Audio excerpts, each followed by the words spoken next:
we finna do?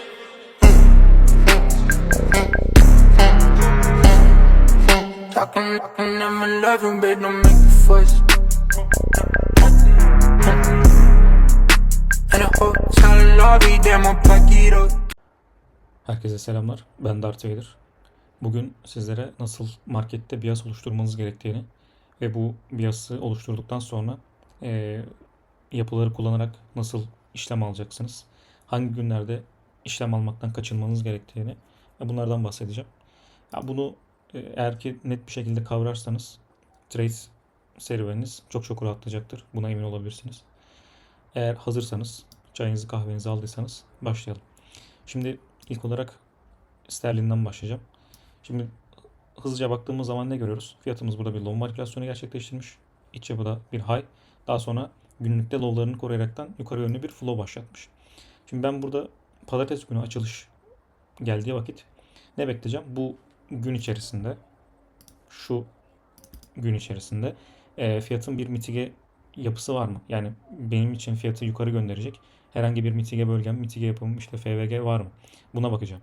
Eğer bunu görebiliyorsam o bölgede artık mesela burada net bir mitige yapım var.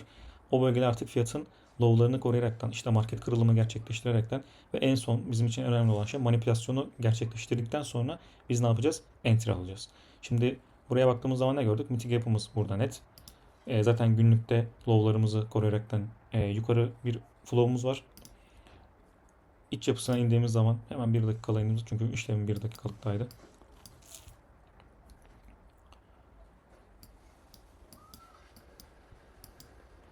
Şimdi şöyle bakalım. Şimdi bakın. Fiyatım ne yaptı? Gece açılışı. Low'larını koruyaraktan fiyat burada high yaparak yukarı yönlü hareketine başlamış. Şimdi burada ne görmek istiyorum ben? Bir manipülasyon. Ardından işte yeni bir high ve işte geri çekildikten sonra enter alabileceğim herhangi bir bölge. Şimdi baktığımız zaman fiyat ne yapmış burada? 4 saatlik yapı içerisinde bir manipülasyon gerçekleştirmiş. Burada manipülasyonu gerçekleştiriyor. Ne bekleyeceğim ben burada? Yeni bir high çıkartmasını. Burada benim için high çıkaracak. Ben daha sonra artık işlem alacağım. Zaten low'larım korunuyor. Mitige bölgemden tepki almışım. 4 saatlikte bakın manipülasyon yapmış. Low'u almadan yukarı hareketine başlamış. Şimdi buraya baktığımda ne görüyorum? Fiyatta bir geri çekilme, high ve low manipülasyon. Daha sonra high yapamadan önce bir tekrardan bir geri çekilme ve beklediğim high seviyesi kırılıyor. Şimdi buraya baktığımız zaman benim burada bir low manipülasyonum gerçekleşti mi? Artık burası benim için bir manipülasyon. Bunu nasıl anlıyorum? Fiyatın bir high çıkartmasını bekleyeceğim. Yani tam burada bir low aldı. Bundan sonra ne bekleyeceğim? Bir fiyat bir high çıkarsın. Geri dönüşünde ben enter alacağım. Yani burada low yaptı, işte manipülasyondur bu deyip buradan bu şekilde enter almıyoruz. Yani bu benim stratejime ters. Ne bekliyorum? İç yapıda da burada bir high çıkartmasını bekliyorum. Fiyat burada high çıkaramıyor. Geri çekiliyor. Buradaki manipülasyonu yapan mitige bölgesinden tepki alıp yeni bir high çıkarıyor. Şimdi ben buraya ne diyorum? Burası benim için ne bölgesi? Bir flip zone bölgesi. Bu flip bölgelerde zaten bizim stratejimizde enter alabileceğimiz bölgeleri gösteriyordu. Buraya 5 dakikalıkta baktığımız zaman net bir yapısı var mı? Ona bakalım. Evet bakın. Zaten low manipülasyonu. Fiyat 5 dakikalıktaki mumlar da çok temiz. Yani net bir şekilde manipülasyon, ondan sonra net buluş mumlar ve mitige yapısını net gösteren mumlarım mevcut. O zaman ben ne yapacağım? Bakın burada da bir 5 dakikalıkta fitilsiz bir mum var. Bunlar bizim için ne bölgesi? Entry alabileceğimiz seviyeler. Biz ne yapacağız burada? Bu bölgeden entry alacağız. Stopumuzu manipülasyon yapan, yani manipülasyonun gerçekleştiği bölgenin hemen altına koyup bu işlemi taşıyacağız. Nereye kadar taşıyabiliriz? Sol tarafta bakın. Şimdi bunu hızlıca çizdiğim zaman şurası bir mitige bölgesiydi. Buradaki fitil burayı mitige etti. Burası bir mitige bölgesiydi. Burası bunu mitige etti. Bu burayı mitige etti. Burası bunu mitige etti. Tamam. Mitige edilmeyen bölge artık bir burası vardı. Fiyat zaten burayı mitige edip bir low alıp daha sonra high çıkarır. Yani burada şu bölge benim yani fiyatı tutabilecek bir bölge değil. Ben o yüzden ne yapacağım? Fiyatı şuraya kadar sürmeye çalışacağım. Çünkü burası zaten full mitige ederek düşmüş yani. Hani burada artık satıcı kalmamış. Ben ne yapıyorum? Fiyatı orayı en son TP seviyesi olarak belirliyorum ve fiyatı oraya kadar sürmeye çalışacağım. Sürerken nasıl ilerleyeceğiz? Şimdi tekrardan bir dakikada aldım grafiği.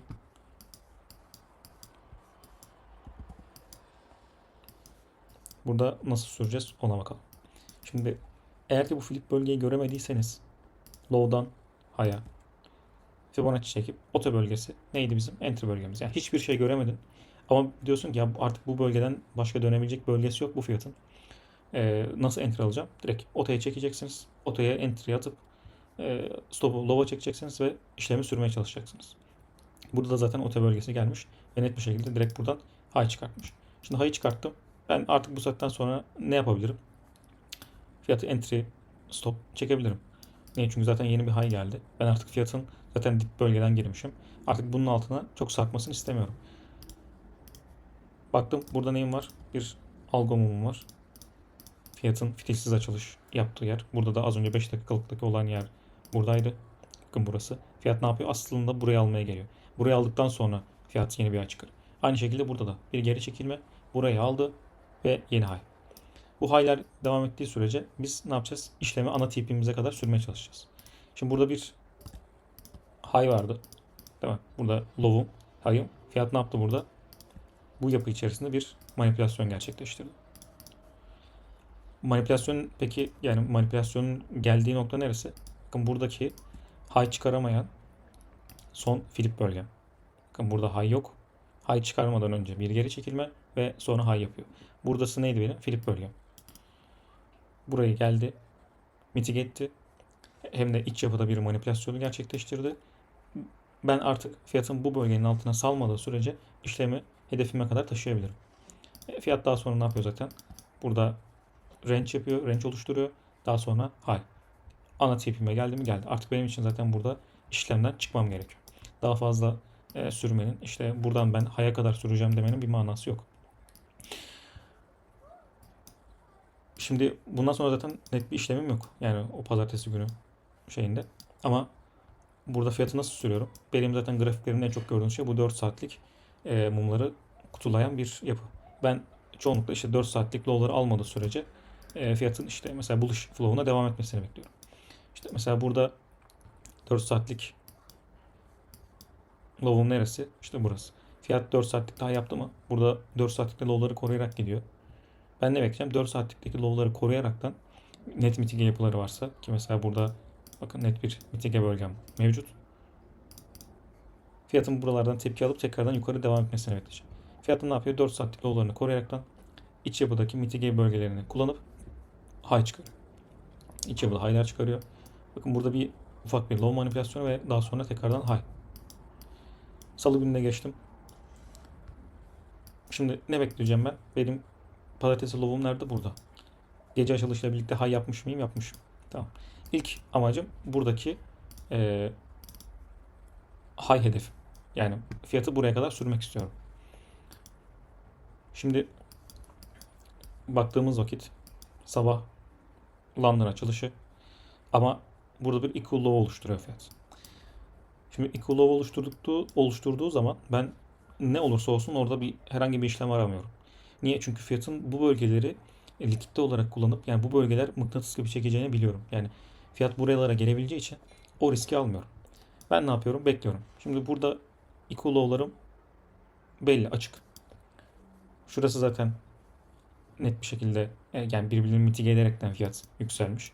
Hani burada fiyatı tutabilecek herhangi bir yapım yok. High çıkarttı ve tepede konsolide oldu. Burada zaten benim mitige olarak kullanabileceğim herhangi bir yapı yok. Yani ben bu yükselişi tradeleyemezdim zaten. Hani benim az önceki gösterdiğim modele göre herhangi bir yapı yok. Konsolide oluşturdu. Bakın burada high'larını koruyaraktan iç yapıda low vermeye başladı. Şimdi ben ne bekliyordum? Bakın önceden hedefimi belirledim. Ne dedim? Burada equal low'larım var. İşte burası zaten tutabilecek bir bölge değil. Gece açılıştaki hareketlerim vesaire. Benim bu fiyatı en azından equal low'lara kadar sürebilmem gerekiyor. 4H low'lar hedef olacak şekilde. Şimdi 1M'de bu fiyat aşağı doğru inerken bakın burada ne görüyorum? Aslında hep gördüğümüz ama sadece bu 1M'deki oluşan bir yapı. Fiyat high'larını koruyaraktan düşüyor. Burada bir geri çekilme. FVG'yi tepliyor ve yeni bir low oluşturuyor. Bu low oluşturduktan sonra işte ne bekliyoruz? Fiyatın buradan devam etmesi. Ama fiyat buradan hemen devam etmiyor. Ne yapıyor? Buradaki mitige yapısını kullanmak istiyor. Fiyat buradaki mitigeyi kullandı. Burada artık iç yapının da hani şuradaki mitigelerin yani bir iş mitigelerin kullanıldığını, saygı duyulduğunu gördükten sonra ben artık burada işlem alıyorum. Stop'um neresi? 15'em high. Ve artık bu saatten sonra bana bu işlemi sürmek gerekiyor. Yani sürmek kalıyor. Başka yapabileceğim hiçbir şey yok. Ben ne yaptım? Burada işlemi aldım ve işlemi buradaki high'lar korunduğu müddetçe yani mitigeler ya buraya gelebilirdi sıkıntı yok.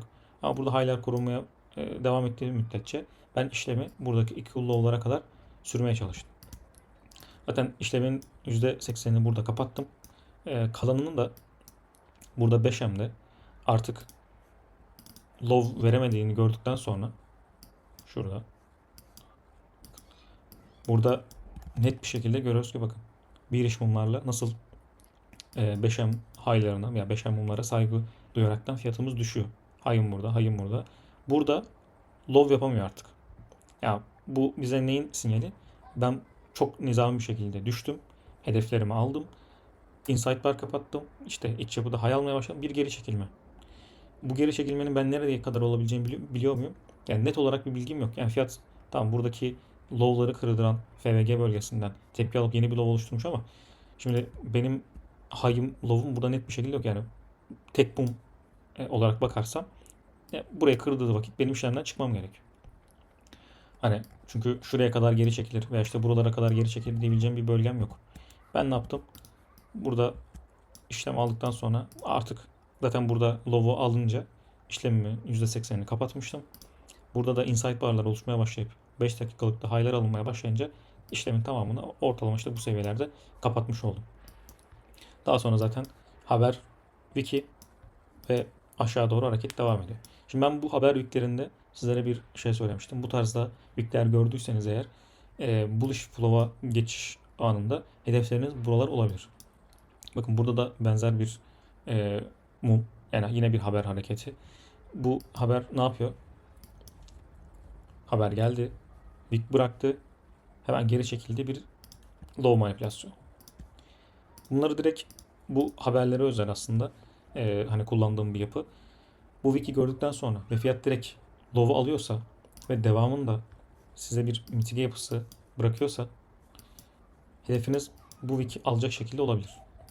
Bakın burada net bir manipülasyon ve devamında mitige yapılarım net bir şekilde belli.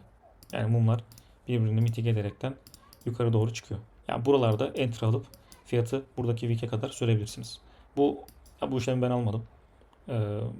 Ben dışarıdaydım. Ama hani ya bu tarz hareketlerde işte net bir giriş bulup kendi stratejinize göre de buradan entry atarsınız. İşte stopunuzu low'a çekersiniz. Artık stratejinize göre neresi daha uygunsa TP seviyeniz burası olacak şekilde taşırsınız. Ha burada tek fark yani Euro'da bu wick alındı. GBP'de alınmadı. Burada da SMT bakacaksınız. Yani Euro'da alınıp GBP'de alınmıyorsa hani GBP'de de buraya beklemeden baktığınız burada low'ları kırıyor. Artık high'lara saygı duyuyor. Yani artık burada komple işlemden çıkmanız gerekiyor. Daha sonra devam ettim. Şimdi burada benim için yani aslında önemli olan günlerden bir tanesi de buydu. Yani burada işlem almamamın sebeplerinden bir tanesi de bakın gün açılıyor low veriyorum. Tamam. Şimdi buradaki bir mitige bölgem var diyebilirim. İşte buradaki 4 saatlik muma çektiğim zaman bakın fiyatın ortalama zaten tepki alabileceği bölgeyi direkt buradan görmüş oldum. Fiyat zaten buradan tepki alıyor. Ama diyorum ki tamam madem yukarı gideceksin bana net bir flow göster. Yani fiyat geliyor burada 4 taş low alıyor. Sonra high çıkarıyor. Burası high alıyor. Sonra low çıkarıyor. Sonra tekrardan high alıyor. Şimdi burada bir kararsızlık var. Yani market burada net bir flow bize göstermiyor. Yani burada ne işte range high aldım. Range low hedefliyorum. Sağlı solu patlatmaya çalışıyor burada. Bizim ya burada işlem kovalamamamız gerekiyor. Yani tam bu bir haber stratejisi, haber modeli ama hani burada işlem almasan da çok bir şey kaybetmezsin yani. Niye? Çünkü net bir flow'um yok. Yani low'um direkt işte low almış, weekly bırakmış. Hani hangi zaman diliminde bakarsan bak burası weekly. Tepeye bakıyorsun, tepe weekly. Şimdi iki taraflı wick'im var. İlk önce hangisini alacak?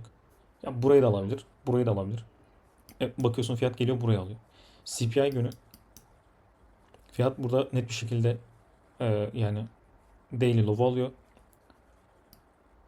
Manipülasyon oluşturuyor ve haberle birlikte yukarı vuruyor. Haber nasıl oluşuyor? Aşağı doğru bir wick.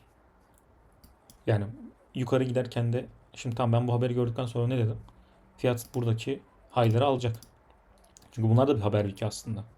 Fiyatın amacı buraları almak olacak. Yani bu CPI'nin zaten ben aşağı gitmesini beklemiyordum. Bunu ben bana soranlara da zaten söylemiştim. CPI yukarı vuracak diye. Ne bekleyeceğim? Hani buradaki high'ların alınmasını. Bu high'ları alırken bana bir entry fırsatı veriyor mu? Vermiyor. Hani tamam net bir flow var. Ama buradaki low yapısı yani weekly bir low yapısı hani çekindiriyor yani. Diyorum ki hani burada işlem almasam da çok bir şey kaybetmem. Net bir flow olursun ondan sonra işlem alırım. Yoksa burada bakın yani şu şekilde ben flow sayabilirim. Ya flow her yerde. Flow'un olmadığı herhangi bir yer çok nadir. Hani işte bu tarzda range yapısı olacak ki flow net bir şekilde belli olmasın. Yani flow her yerde. Bakın burada zikzakları çizerekten yukarı gidiyor. Ama önemli olan burada modelimizin oluşması. Stratejimize göre işlem almak. Onun haricinde işlem kovalamamaya e, dikkat ediyorum.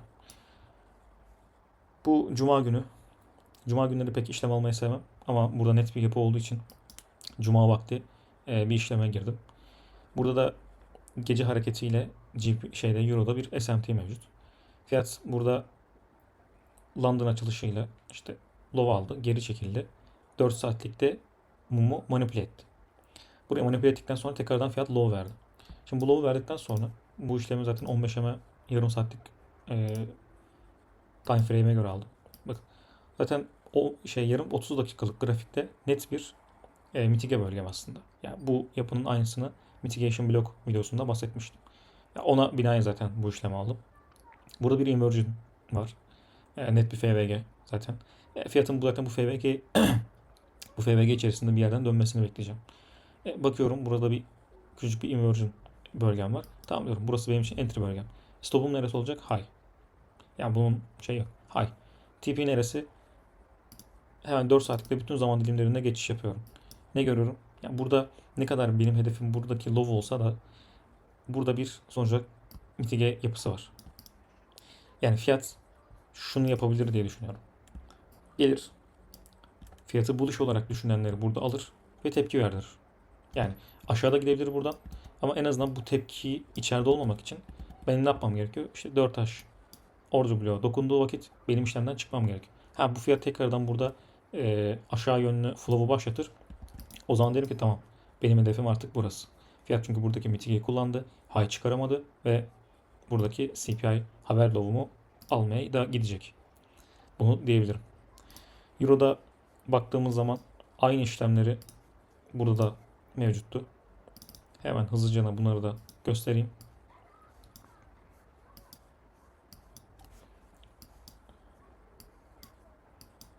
Bu arada bu işlemlerin hepsini zaten Telegram'da, Twitter'da paylaştım.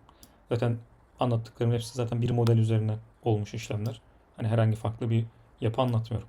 Bütün videolarımda anlattığım şeyler hep aynıdır. Bakın burada low manipülasyonu gerçekleşti. High alamadı. Burada ben erken davranıp işleme girdim. Çünkü GP'de net bir high çıkartmıştı ve e, ona binaen dedim ki ya bu da zaten daha fazla nereye gidebilir? Bunu da işlem alayım, riski alayım. Şuradaki wick'ten sonra, şurada yükselişe başladığı vakit bu işlemi aldım. Ha almasaydım da nasıl olurdu? Şu fiyat buraya geldiği vakit tekrar bu şekilde entry alabilirdim. High çıkarttım. Net bir FVG bölgem. Fiyat FVG'den tepkisini aldı. High çıkarttı. Geri çekildi. Mitige bölgem. Mitige etti. High çıkarttı. Ve nereye kadar? 4H high seviyesine kadar. Daha sonra burada baktım. Fiyat burada low'larını koruyaraktan bir high kırılımları veriyor. Ve daha sonra bir low manipülasyon. Low manipülasyonu geldikten sonra burada ben entry bulamadım. Yani ote çeksem de burada net bir şekilde entry hani buraları veriyordu. Buraları gelmeyeceğini de biliyordum. Çok da yukarıdan işleme girmek istemedim. Çünkü stop'um buradaki low seviyesi olacaktı. E, işlemi arar olarak kurtarmadığı için bu işlemi almadım. Ama yapı olarak yine bizim modelimiz manipülasyon gerçekleşti. GBP ile bir SMT mevcut burada. High çıkarttı. Hemen geri çekilme 5 dakikalıktaki low'u koruyup yukarı yönlü hareketine devam etmiş. Daha sonra zaten artık saat 6'dan sonra herhangi bir trade'im yok. Genelde de yok. Saat 6'da 5.30-6 gibi artık tamamen ekranı kapatırım. Şimdi buraya baktığım vakit aynı salı günü olan GBP'deki işlemimi buradaki daha net bir işlem. Yani Euro'daki işlem kesinlikle daha netti. Niye? Çünkü fiyat Asya high'ini aldı ve low verdi. Yani bu London Reversal diyebiliriz buna. Low verdi. Low'ları net bir şekilde ve flow'u da devam ettiriyor. Şimdi ben ne bekleyeceğim? Burada bir equal low'um var. Yani 4 saatlikte bir equal low var. Fiyatın artık diyorum ki bu low'lar geldiyse ve bir market kırılımı gerçekleştirirse yukarıda da benim için net bir mitige bölgem varsa fiyatı buralara taşıyabilecek. Benim oradan işlem almam gerekiyor. 30 dakikalık grafiği açtım. Bakın. 30 dakikalıkta çok net bir mitige yapısı. Ve burada da bir ufak bir FVG bölgem var. Otaya çektim. Bakın entry bölgesi olarak bana verdiği bölge bakın. Bu bölge. O zaman diyorum ki tamam. Benim işlem almam gereken bölge burası. Yani ne daha aşağısı ne daha yukarısı. OT bölgem, işte FVG bölgem, mitige bölgem tamam. Yani bu bölgeden benim artık işleme girmem gerekiyor. Tek bir emir atmazsınız. Parçalı emiri buraya takarsınız. Ben öyle yaptım. Bir şurada OT'ya attım. Şuraya attım. En sonunda artık şöyle sert gelince dedim ki son şans artık. Ya buradan düşüreceğim ya stop olacağız deyip 3 emirle yine totali bir ara olacak şekilde işlemimi attım. Hedefim neresi? Buradaki equal low. Yani buradaki mitige yapısı zaten net değil. Önünde herhangi bir likiditesi vesaire yok. Bu tamamen trap bölge. Yani fiyat buraya dokundu. İşte burada fiyatın yukarı devam edeceğini düşünenleri aldı. Amaç ne? Buradaki aslında bir iş FVG'ye, bir iş mitige yapısına dokunmaktı. Fiyat burada bizi aldı ve asıl hedefine doğru yola çıktı. Zaten burada haber wiki yine devam etti. Bakın burada aynı mantık. 15 dakikalıkta göstereyim burayı. Zaten gördünüz. Bakın low veriyor. Low verdi. High aldı. High aldı. Low verdi. High aldı. Ya tamam diyorsun ki şey yapması lazım. Low'u koruyaraktan bir flow oluşturması gerekiyor. Hedefim nerede? Buralar. Tamam. İşte ne bekleyeceğim? Fiyatın hadi buradaki miting yapısını koruyaraktan yukarı bir flow oluşturması lazım. Fiyat buradaki miting yapısına saygı duymuyor. Yani net bir şekilde bir flow oluşturmuyor yani. Tamam burada bir mitige yapısını kırıyor ama devamında low geliyor. Hani biz ne bekleyeceğiz? Fiyatın burada tekrardan yukarı yönlü hareketler başlatıp işte manipülasyonu gerçekleştirip yukarı devam etmesi. Ama burada yapmıyor onu. Zaten gün kapandı. Daha sonra CPI günü. Yani bakıyorsun fiyat bir iş flow'da. Buradaki mevzu 4 taştaki mitige bölgesiydi. Tamam ona bir şey demiyorum. Yani burayı kullandı. Fiyatın tepki aldığı bölge burası. Ama şimdi 4 saatlikte bile baktığım zaman şuradaki wickler tamam. Şurada benim belirttiğim bir haber wiki vardı.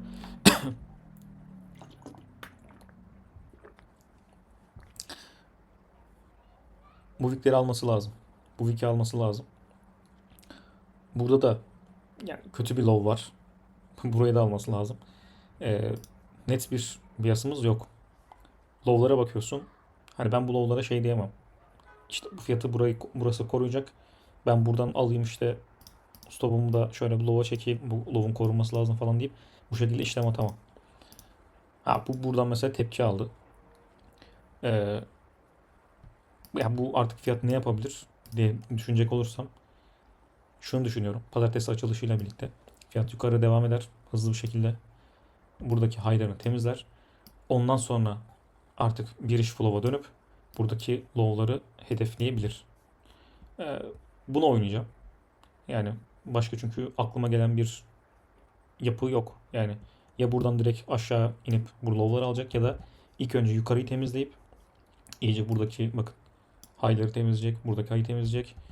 Haftalıkta, aylıkta bir high alacak. Ondan sonra düşecek. Bu da Euro'yu. Kısaca bir Ethereum bakacağım. Çünkü burada da güzel örnekler vardı. Ethereum'da işlem almadım. Sadece örnek olması açısından size anlatacağım. Şurada ufak bir modelimiz var. Bakın burada low'ları koruyorum. Daily'de zaten daily low'um burası. Fiyat ne yaptı burada? Low'u korudu. High çıkarttı. High çıkartmadan önce high çıkarttıktan sonra bir low manipülasyonu gerçekleşti. Ve tekrardan high çıkarttı. Ben ne yapacağım artık? Yani yapmam gereken şey OT'yi çektim. Mitige bölgem. Entry. Stop'um. Manipülasyon altı. TP. İşte TP'de neresi olur? Buradaki zaten burası bariz bir FVG bölgesi. Yani bu bölgeyi hemen aşmasını beklemek çok mantıklı değil. O yüzden high aldıktan sonra yarısını kapatıp kalanında burada ne beklenebilir? İşte 15M low alındığı vakit. Çünkü burada fiyat yükselirken 15M low'larını koruyaraktan yükseliyor. Bu sizin için bir işlemi yönetme sistemi olabilir. 15M'leri koruyorsa işlemden 15M low'u ne zaman faillerse ya da 15M'de ne zaman high almaz kapatırsa o zaman işlemden çıkabilirsiniz mesela. Hani bu da kullandığım bir yöntem. Zaten az önceki GP işleminde de bundan bahsetmiştim. Daha sonra burada bir manipülasyon var. Bakın 4 saatlikte bir low manipülasyonu geliyor. Burada fiyatım high çıkarıyor.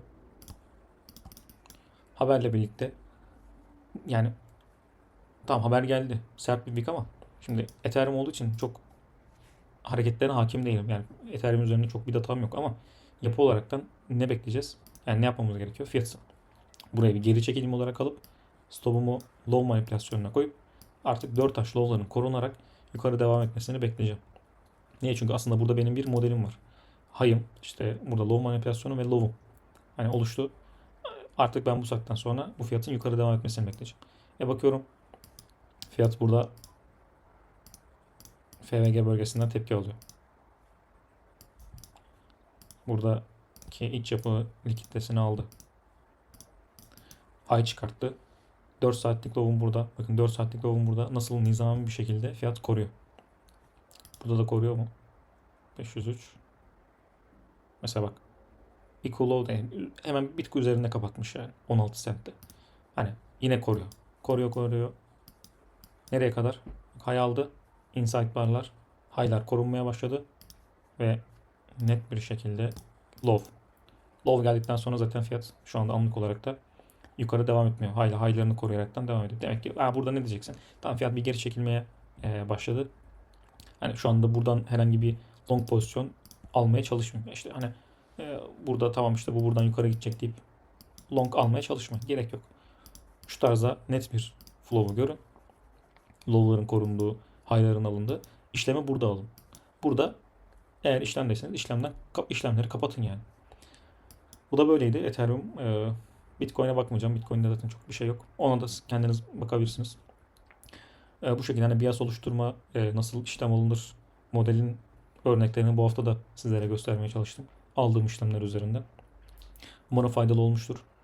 Bundan sonraki video içeriği ne olsun onu yorumlarda belirtin. Çünkü ben çok basit oynuyorum bu oyunu. Öyle çok fazla kullandığım herhangi bir şey yok. Size bu zamana kadar kullandığım her şeyi anlattım. Bundan sonrası sadece işte bu şekilde örnekler üzerinde yeni datalar, yeni yapılar gördükçe tecrübe edindiğim bilgileri sizlere aktarabilirim. Onun haricinde yapabileceğim herhangi bir şey yok. Sadece buna devam ettireceğim. Bu videolar aslında benim için de çok verimli oluyor. Çünkü anlattıkça aslında bu modeli, bu yapıları beynime işlemiş oluyorum. Bir sonraki videoda nasıl bir içerik bekliyorsunuz? Yani bu şekilde devam edelim yoksa farklı bir konu üzerinden mi video çekelim? Bunu yorumlarda belirtirseniz sevinirim. Abone olmayı ve beğenmeyi unutmayın. Twitter'dan da takip edebilirsiniz. Telegram kanalının linkini de aşağıya bırakacağım. Oradan Telegram'a katılabilirsiniz. Orada direkt günlük olarak zaten bu yapıları gördükçe orada paylaşıyorum. Bu sadece bu videolar oradaki anlattıklarımı videolaştırmış hali. Benden bu kadardı. Herkese iyi hafta sonları. Umarım tekrardan diyorum ama umarım güzel bir içerik olmuştur. Pes etmeyin. Çünkü çoğunuz eğer bu videoyu bu sonuna kadar izlediyseniz muhtemelen hayatınız zor dönemden geçiyor olabilirsiniz. Veya zor dönemleri yeni atlatmış olabilirsiniz. Bu iş maalesef böyle. Çevrenizde sizi destekleyen kimse olmaz. Alay konusu olursunuz. İşte trade atarak para mı kazanacaksın? İşte ne bileyim yıllardır para kazanamıyorsun.